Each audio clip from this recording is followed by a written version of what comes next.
પ્રિય બહેનો, જે સ્ત્રીઓ ઈશ્વરની કૃપાનો અનુભવ કરે છે તે ઈશ્વરના પ્રેમને સમજે છે અને પોતાના કાર્યથી તેને પ્રગટ કરે છે. બાઇબલ કહે છે, ઈશ્વરની કૃપા દરરોજ સવારે આપણા માટે નવી થાય છે. શું તમે આ કૃપાનો અનુભવ કર્યો છે?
નમસ્કાર મિત્રો, આશાવાન સ્ત્રીઓ કાર્યક્રમમાં આપ સૌનું સ્વાગત છે. કાર્યક્રમની શરૂઆત હું એક પ્રશ્નથી કરીશ. એક દિવસ જ્યારે આપણે ઈશ્વર સમક્ષ ઊભા રહીશું અને તે આપણને પૂછશે કે આપણને સ્વર્ગમાં કેમ પ્રવેશ આપવો જોઈએ, ત્યારે આપણો જવાબ શું હશે? શું આપણે એવું કહીશું, મેં એક સારા વ્યક્તિ બનવાનો પ્રયાસ કર્યો, હું દરેકની સાથે દયાળુ હતી અને જ્યારે પણ શક્ય હોય ત્યારે લોકોને મદદ કરી હતી? અથવા શું આપણે એમ કહીશું કે હું શ્રેષ્ઠ પત્ની હતી અને અમારા બાળકો મહાન બન્યા? અથવા અમે નિયમિત દાન આપ્યું અને પ્રભુના માટે કામ કર્યું? સલામ મિત્રો, આજનો પ્રશ્ન બહુ ગંભીર છે. આ બધી સારી બાબતો છે, પણ શું તે ખરેખર આપણને સ્વર્ગમાં લઈ જશે? આપણે ઈશ્વરના રાજ્યમાં પ્રવેશ પામવા કયું કારણ આપીશું? આપણામાંથી કોણ કહી શકશે કે મેં નિયમિત બાઇબલ વાંચ્યું હતું, પ્રાર્થના કરી હતી અને પાપથી દૂર રહેવાનો પ્રયત્ન કર્યો હતો? હવે આજે આપણે આ જ વિષયમાં વાર્તાલાપ કરીશું, એટલે આપણા કાર્યોની સામે ઈશ્વરની કૃપાને સમજવી. વાલી બહેનો, મેં પણ નાનપણથી જ સારી વ્યક્તિ બનવાનો પ્રયત્ન કર્યો છે. મને એવું લાગતું હતું કે હું બધું બરાબર કરી રહી છું, પરંતુ અંદરથી હું થાકી ગઈ હતી.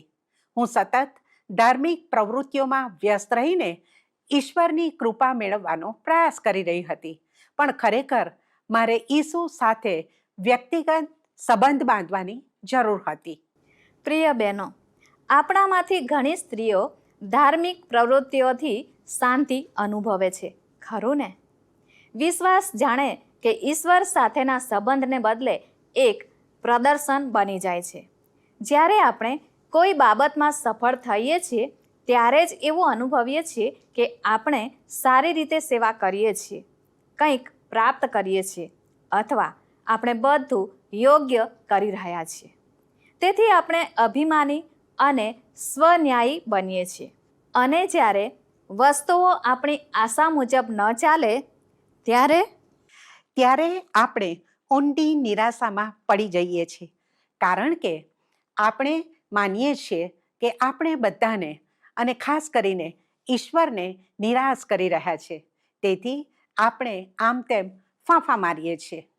જ્યારે આપણા જીવનમાં મુશ્કેલી આવે ત્યારે આપણે પોતાને પૂછીએ છીએ, ઈશ્વર મારી મહેનતનું ફળ કેમ આપતા નથી?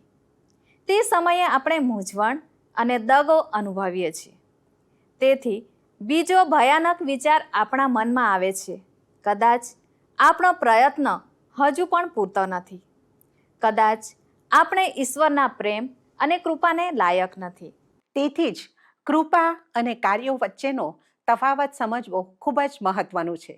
જ્યારે આપણે ઈશ્વરનો પ્રેમ મેળવવાનો પ્રયાસ કરવાનું બંધ કરીએ છીએ ત્યારે મળતી સ્વતંત્રતા વિશે અને ઈસુએ આપેલી કૃપા વિશે આજે આપણે વાત કરીશું. ક્યારેક આપણે જે મુશ્કેલ પ્રશ્નો પૂછીએ છીએ તે આપણને સત્યની નજીક લઈ જાય છે. ઈશ્વર કોણ છે તે ખરેખર સમજવાનો એકમાત્ર સીધો રસ્તો તેમનું વચન છે. આખું બાઇબલ, દરેક પુસ્તક, દરેક વાર્તા અને દરેક વચન ઈસુ ખ્રિસ્ત તરફ નિર્દેશ કરે છે અને તે ખાતરી બધું બદલી નાખે છે. સાચી વાત. જેમ જેમ આપણે ઈશ્વરનું વચન વાંચીએ છીએ તેમ તેમ તે આપણને બતાવે છે કે આપણે પોતાને જેટલા સારા સમજીએ છીએ તેટલા સારા આપણે નથી. બાઇબલ ખૂબ જ અલગ વાત કહે છે. હા, આપણા બધા માટે આ એક નમ્ર અનુભવ છે.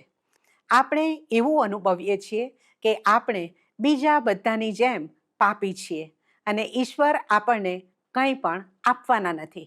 આશીર્વાદો નહીં, દિલાસો નહીં, આપણા હૃદયની ઈચ્છાઓ પણ નહીં. તે એક કઠોર સત્ય છે, પરંતુ તે જ સમયે શુભ સંદેશની સુંદરતા શરૂ થાય છે. સાચી વાત.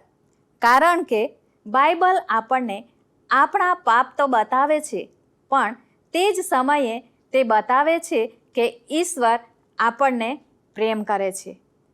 આપણી પાપી અને અપૂર્ણ સ્થિતિમાં પણ તે આપણને ચાહે છે. તેમણે આપણને પાપથી બચાવવા માટે પોતાના પુત્ર ઈસુને મોકલ્યા અને આપણને અનંત જીવનની મફત ભેટ આપી. ઈસુ ખ્રિસ્ત દ્વારા આપણને ફક્ત પાપની માફી મળી એટલું જ નહીં, પણ આપણને તેમના બાળક તરીકે ઈશ્વરના પરિવારમાં દત્તક લેવામાં આવ્યા છીએ. આ ખૂબ જ શક્તિશાળી સત્ય છે. આપણે દાસથી પ્રિય બાળકો તરફ આગળ વધીએ છીએ.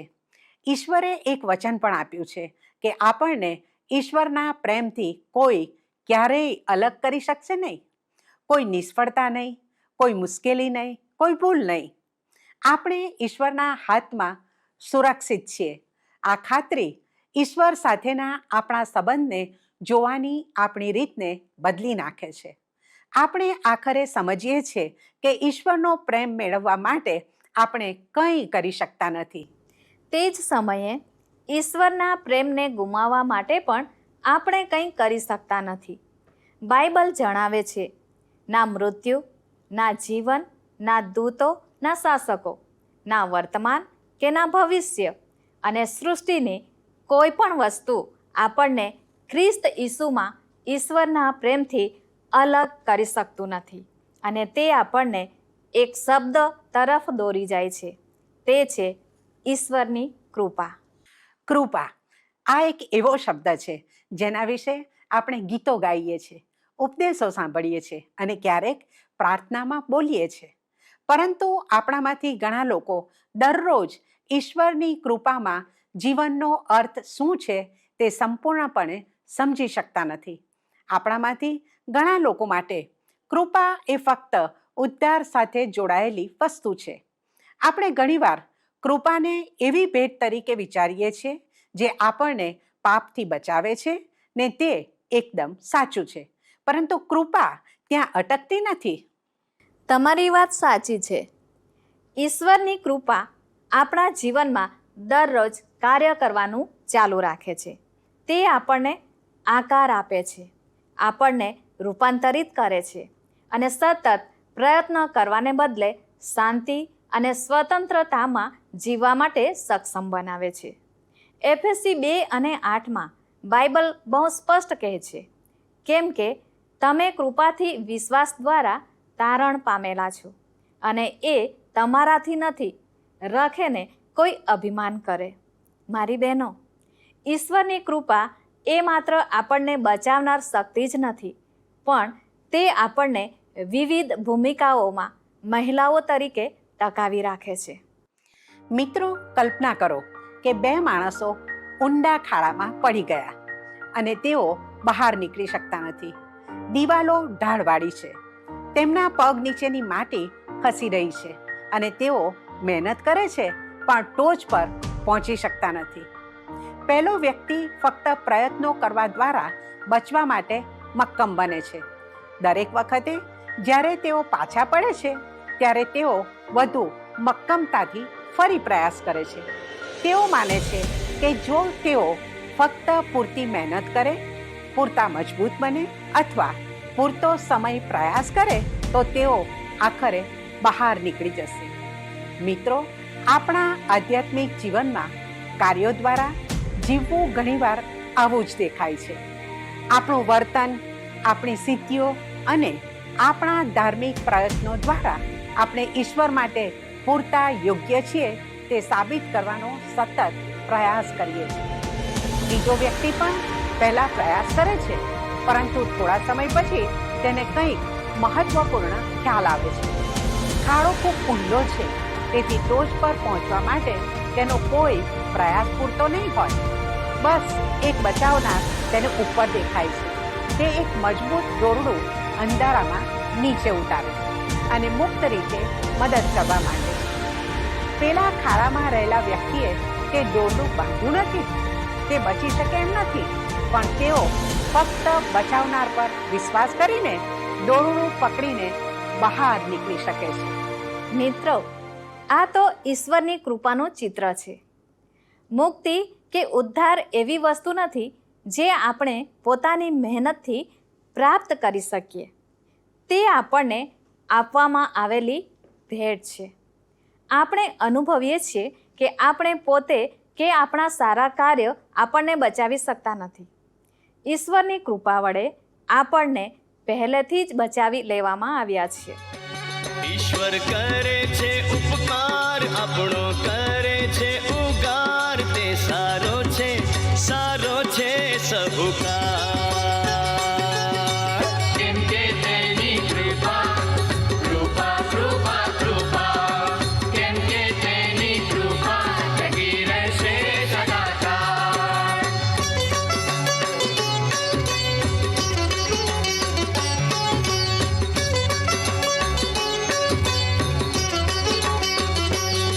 દેવોના દેવની માન એકલોતી છે મહિમાવાન, તે સારો છે સહુકાર. કેમ કે તેની કૃપા, કૃપા, કૃપા, કૃપા, કેમ કે તેની કૃપા ટકી રહેશે સદાકાળ.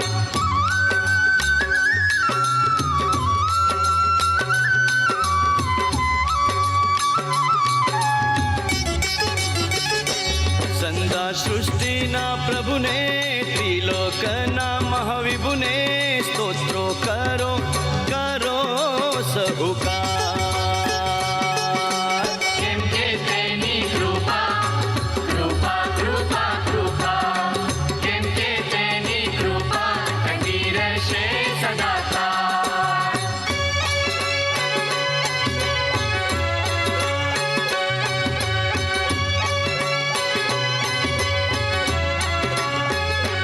એકલો કરે ચમત્કાર, સર્વલોક પર અધિકાર, તેને ભજો, ભજો સહુકાર. કેમ કે તેની કૃપા, કૃપા, કૃપા, કૃપા, કેમ કે તેની કૃપા ટકી રહેશે સદાકાળ.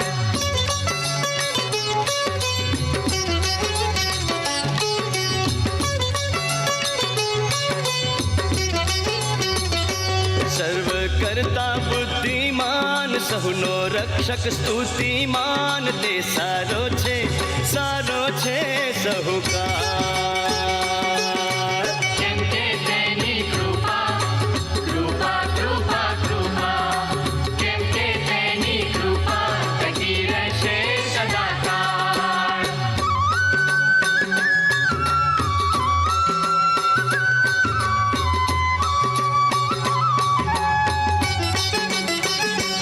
આપણા શત્રુને દંડી લીધા, આપણને ખંડી, તે તારક છે, તારક છે સહુકાર.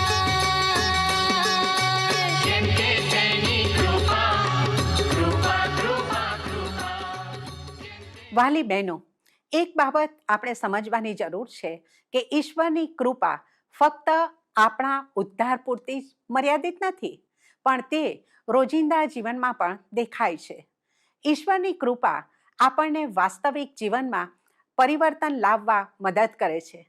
ફક્ત દેવળમાં કે પ્રાર્થનાના સમયે જ નહીં, પરંતુ જીવનના સામાન્ય સમયમાં પણ.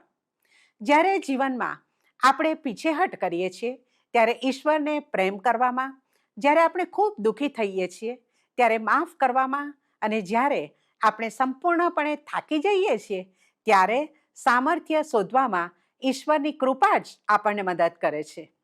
હા, આ વાત સાચી છે. જ્યારે આપણે ઘરના કામ કરીએ છીએ, આપણા પરિવારની સંભાળ રાખીએ છીએ, મુશ્કેલ સહકાર્યકરો સાથે વ્યવહાર કરીએ છીએ અથવા તણાવપૂર્ણ પરિસ્થિતિઓમાં માર્ગદર્શન આપીએ છીએ, ત્યારે ઈશ્વરની કૃપા દેખાય છે. મિત્રો, ઈશ્વરની કૃપા આપણને આપણી કુદરતી પ્રતિક્રિયાઓને બદલે તેમના અસાધારણ પ્રેમથી પ્રતિભાવ આપવા માટે મદદ કરવા માટે ઉપલબ્ધ છે. તેથી આપણે પોતાની શક્તિ અને પ્રયત્નો દ્વારા જીવનને સંભાળવાનો પ્રયત્નો ના કરીએ, પણ ઈશ્વરની કૃપા માગીએ. મારી વાલી બહેનો, આપણી પાસે ઘરની મોટી જવાબદારી હોય છે. વિશ્વાસુ સ્ત્રીઓ તરીકે આપણે ક્યારેક માનીએ છીએ કે આપણે બધું જ જાતે સંભાળી શકીએ છીએ. જો આપણે ન કરી શકીએ તો તે નિષ્ફળતા જેવું લાગે છે. પરંતુ ઈશ્વર આપણને ક્યારેય આપણો બોજ એકલા ઉપાડવાનું કહેતા નથી. પણ કેટલીક વાર આપણી મુશ્કેલ ક્ષણોમાં આપણે પ્રાર્થના તો કરીએ છીએ, પણ જાતે જ ઉકેલ શોધવાનો પ્રયાસ કરીએ છીએ. સાચી વાત ને? હા, આ એક પ્રકારનો સંઘર્ષ છે. પરંતુ સમય જતાં આપણને ખ્યાલ આવે છે કે ઈશ્વરની કૃપા આપણા માટે પૂરતી છે.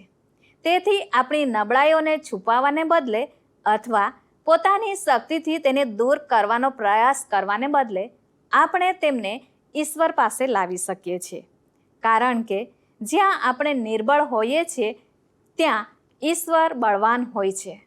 કદાચ આપણને પ્રશ્ન થાય કે રોજિંદા જીવનમાં ઈશ્વરની કૃપાને પામવાનો ખરેખર શું અર્થ થાય? વિશ્વાસુ સ્ત્રીઓ તરીકે આપણને ફક્ત ઈશ્વરની કૃપા પ્રાપ્ત કરવા માટે જ તેડવામાં આવ્યા નથી, પણ તે કૃપાને બીજાઓ સુધી પહોંચાડવા માટે પણ તેડવામાં આવ્યા છે. કૃપાને પામવાનો અર્થ એ છે કે આપણા રોજિંદા સંબંધોમાં નમ્રતા, કરુણા અને પ્રેમમાં ચાલવું. કલોસી 3:12 અને 13 બાઇબલ શીખવે છે, એ માટે પવિત્ર તથા વહાલાઓ, દેવના પસંદ કરેલાને ઘટે તેમ દયાળુ હૃદય, મમતા, નમ્રતા, વિનય તથા સહનશીલતા પહેરો. એકબીજાનું સહન કરો, ને જો કોઈને કોઈની સાથે કજ્યો હોય તો તેને ક્ષમા કરો. જેમ ખ્રિસ્તે તમને ક્ષમા આપી તેમ તમે પણ કરો. મિત્રો, જ્યારે આપણે વ્યક્તિગત રીતે સંઘર્ષ કરીએ છીએ ત્યારે કૃપા આપણને છોડાવનાર બને છે. કૃપાનો અર્થ એ છે કે આપણી જાતને અપૂર્ણ રહેવા દેવી અને વિશ્વાસ કરવો કે ઈશ્વર આપણને જ્યાં છે ત્યાં જ મળે છે. પરંતુ આ રીતે જીવવું હંમેશા સરળ નથી. કૃપાને સ્વીકારવી એ એક પસંદગી છે જે આપણે દરરોજ કરવાની છે, અને ઈશ્વરની કૃપા મારા માટે પૂરતી છે તેવો વિશ્વાસ પણ રાખવાનો છે. એકદમ સાચી વાત. પ્રિય બહેનો, આપણે ઈશ્વરની કૃપામાં કેવી રીતે વૃદ્ધિ પામી શકીએ? તેની શરૂઆત આપણે એક સરળ બાબતથી કરવાની છે, તે છે આભારીપણું. મારી બહેનો, તમારા દિવસની શરૂઆત કરતા પહેલાં ઈશ્વરની કૃપાને સ્વીકારવા માટે થોડો સમય કાઢો. ઈશ્વરની દયા અને નવા દિવસની ભેટ માટે ઈશ્વરનો આભાર માનો. દરરોજ સવાર એક નવી યાદ અપાવે છે કે ઈશ્વર આપણાથી દૂર નથી. જ્યારે આપણે આપણા દિવસની શરૂઆત આ સત્યને યાદ કરીને કરીએ છીએ ત્યારે તે આપણો દ્રષ્ટિકોણ બદલી નાખે છે, અને તે જ કૃપા બીજાઓ સુધી લઈ જવામાં મદદ કરે છે. મારી બહેનો, કૃપાને પામવાનું બીજું મહત્વનું પગલું છે કે માફ કરવાનું શીખવું. આ ખૂબ જ મુશ્કેલ છે, ખાસ કરીને જ્યારે કોઈએ આપણને દુઃખ પહોંચાડ્યું હોય ત્યારે. પરંતુ ઈશ્વરની કૃપા આપણને શીખવે છે કે જ્યારે આપણે માફ કરવાનું પસંદ કરીએ છીએ ત્યારે આપણે ઈશ્વરના પ્રેમને પ્રગટ કરીએ છીએ. આપણે કડવાશને પકડી રાખવાને બદલે ઈશ્વરની કૃપાને આપણા જીવનમાં વહેવા દઈએ છીએ. બીજું એક ક્ષેત્ર જ્યાં ઈશ્વરની કૃપા આપણને બદલે છે તે તો સંપૂર્ણ બનવાનો આપણો સંઘર્ષ છે. આપણે ઘણીવાર સંપૂર્ણ પત્ની, સંપૂર્ણ માતા કે સંપૂર્ણ કર્મચારી બનવા માટે આપણી જાતે ભારે પ્રયત્ન કરીએ છીએ અને તે પ્રયત્ન આખરે આપણને થકવી નાખે છે. પણ ઈશ્વરની કૃપા આપણને તે દબાણમાંથી મુક્ત કરે છે. તેથી સંપૂર્ણ બનવાનો પ્રયત્ન કરવાને બદલે આપણે શ્રેષ્ઠ કરવાનો પ્રયત્ન કરીએ છીએ અને બાકીનું બધું ઈશ્વર પર છોડી દઈએ છીએ. ઈશ્વરની કૃપા આપણને આપણી નબળાઈમાં આપણા થાકેલા હૃદયને પુનઃ સ્થાપિત કરે છે. બીજી વ્યવહારિક બાબત એ છે કે શાંતિ શોધવી. આપણું જીવન વ્યસ્ત અને ઘોંઘાટથી ભરેલું છે. તેથી ઈશ્વરની હાજરીને ધ્યાનમાં લીધા વિના દિવસ પસાર કરવો સરળ છે. પરંતુ જ્યારે આપણે હેતુપૂર્વક શાંતિની શોધ કરીએ છીએ, પછી ભલે તે પ્રાર્થના દ્વારા હોય, વચન દ્વારા હોય અથવા શાંતિથી શ્વાસ લેવા દ્વારા હોય, ત્યારે આપણે પોતાને યાદ અપાવીએ છીએ કે ઈશ્વર નજીક છે. આ બધી બાબતો આપણા હૃદયને સંપૂર્ણપણે ઈશ્વર તરફ કેન્દ્રિત કરી શકે છે. વાલી બહેનો, સ્ત્રીઓ તરીકે આપણે આપણી જાત પ્રત્યે દયાળુ બનવાની જરૂર છે. આપણામાંથી ઘણા લોકો સતત પોતાની ટીકાનો આંતરિક અવાજ સાંભળે છે. આપણે વારંવાર ભૂલો કરીએ છીએ, કઠોરતાથી પોતાનો ન્યાય કરીએ છીએ અને એવું અનુભવીએ છીએ કે આપણે કોઈ રીતે યોગ્ય નથી.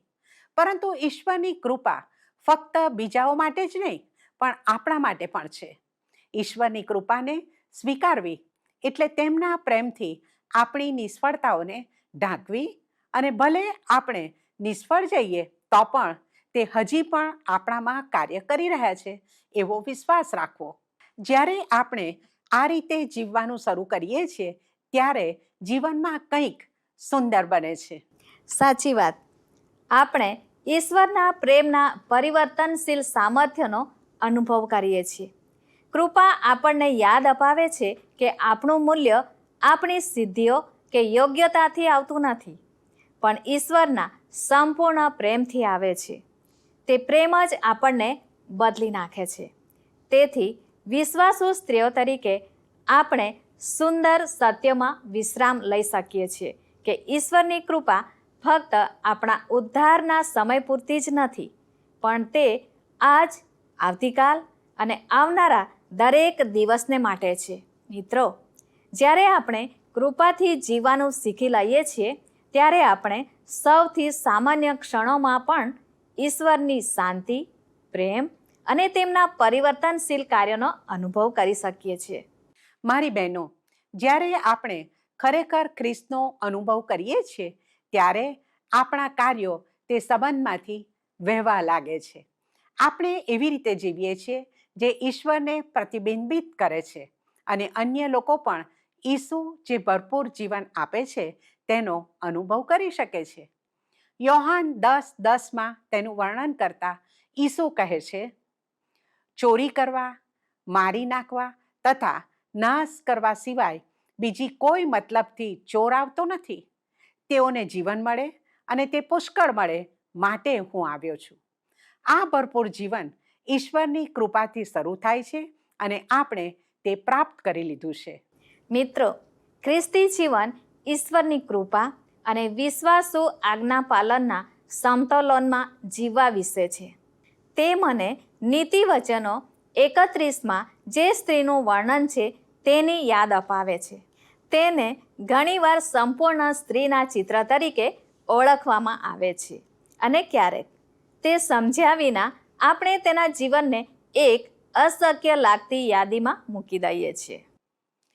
હા, આપણને એવું લાગે છે કે આપણે તે યાદીને પૂર્ણ કરવી જોઈએ. ઘરને સંપૂર્ણ રીતે ચલાવવું, દરેકની સંભાળ રાખવી, અથાગ મહેનત કરવી અને આ બધું દોષરહિત રીતે કરવું. પરંતુ નીતિવચનો 31 સ્ત્રી ક્યારેય એક અપ્રાપ્ય ધોરણ પ્રાપ્ત કરવા માટે નહોતી. તે એક સુંદર નમૂનો છે, પરંતુ આપણું અંતિમ ધ્યેય નથી. ખ્રિસ્ત આપણો ધ્યેય છે. તદ્દન સાચી વાત. નીતિ વચનો 31માની સ્ત્રીને નોંધપાત્ર બનાવતી બાબત એ નથી કે તે બધું સંપૂર્ણ રીતે કરે છે, પણ તેનું જીવન ઈશ્વર કેન્દ્રિત છે.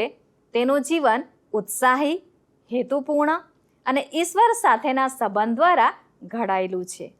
હકીકતમાં નીતિ વચનો 31નો સારાંશ ખરેખર એક વચનમાં આપી શકાય છે. 30મી કલમ કહે છે, પણ યહોવાનો ડર રાખનાર સ્ત્રી વખાણ પામશે. તેનો અર્થ એ છે કે તે ઈશ્વરને નજીકથી જાણે છે અને ઈશ્વરનો આદર કરે છે. તેણે ઉદ્ધારનો સ્વાદ ચાખ્યો છે અને ઈશ્વરની કૃપાને તે સમજે છે, અને તેના કારણે જ તેનું જીવન ઈશ્વરને પ્રતિબિંબિત કરે છે. મિત્રો, આપણે ઈશ્વરના છીએ તે સંબંધી બાઇબલ આપણને મજબૂત રીતે યાદ અપાવે છે. આપણને ઈસુ ખ્રિસ્તના રક્ત દ્વારા ખરીદવામાં આવ્યા છે, નવા બનાવવામાં આવ્યા છે, એક નવી ઓળખ અને નવો હેતુ આપવામાં આવ્યો છે. તેનો અર્થ એ છે કે આપણું મૂલ્ય હવે દુનિયાની અપેક્ષાઓ પ્રમાણે આંકવામાં આવતું નથી. જ્યારે આપણે ઈસુ સમક્ષ નમી જઈએ છીએ ત્યારે આપણો દ્રષ્ટિકોણ બદલાય છે. ફક્ત ખ્રિસ્તમાં જ આપણે ખરેખર લાયકાત ધરાવનાર સ્ત્રીઓ બની શકીએ છીએ, જેઓને તેમની કૃપામાં શુદ્ધ કરવામાં આવી છે. બાઇબલ એમ પણ કહે છે કે જે સ્ત્રી પ્રભુ પર વિશ્વાસ કરે છે તેને માટે બળ અને મોભો તેનો પોશાક છે, અને તે શક્તિ સંપૂર્ણ બનવાથી આવતી નથી. ના, તે દરરોજ ઈશ્વરની સાથે ચાલવાથી આવે છે. ઈશ્વરની કૃપા આપણને કઠોર દુનિયામાં દયાળુ રહેવા, મુશ્કેલ પરિસ્થિતિમાં ધીરજ રાખવા અને જીવન અનિશ્ચિત લાગે ત્યારે પણ આશાવાદી રહેવા સક્ષમ બનાવે છે. મારી બહેનો, જ્યારે આપણે ઈશ્વરની કૃપામાં ચાલીએ છીએ ત્યારે આપણું જીવન બીજાઓ માટે પ્રકાશ બની જાય છે. પ્રિય બહેનો, ઈશ્વરની કૃપા આપણને યાદ અપાવે છે કે ઈશ્વર આપણને પ્રેમ કરે છે, સ્વીકારે છે અને હેતુ સાથે જીવવા માટે સશક્ત બનાવે છે. તેથી આપણે આ સત્યમાં ચાલીએ, ઈશ્વરની કૃપામાં જીવીએ, તેને બીજાઓ સુધી પહોંચાડીએ અને તેને અંદરથી આપણા જીવનને આકાર આપવા દઈએ. જ્યારે આપણે એમ કરીએ છીએ ત્યારે આપણે સ્વતંત્રતા, શાંતિ અને સુરક્ષિત હોવાનો આનંદ અનુભવીએ છીએ. મિત્રો, અમને આશા છે કે આ એપિસોડ દ્વારા આપને આશીર્વાદ અને પ્રોત્સાહન મળ્યું હશે. અમે આપના પ્રતિભાવો જાણવા આતુર છીએ. તે માટે અમારો સંપર્ક નંબર છે 94 29 37 55 9429375512. આપ અમને મિસ કોલ, SMS અથવા વોટ્સએપ પણ કરી શકો છો. ઈશ્વર આપને આશીષ આપે. ધન્યવાદ. શું તમને આ કાર્યક્રમ ગમ્યો? અત્યારે જ અમને મિસ કોલ કરો.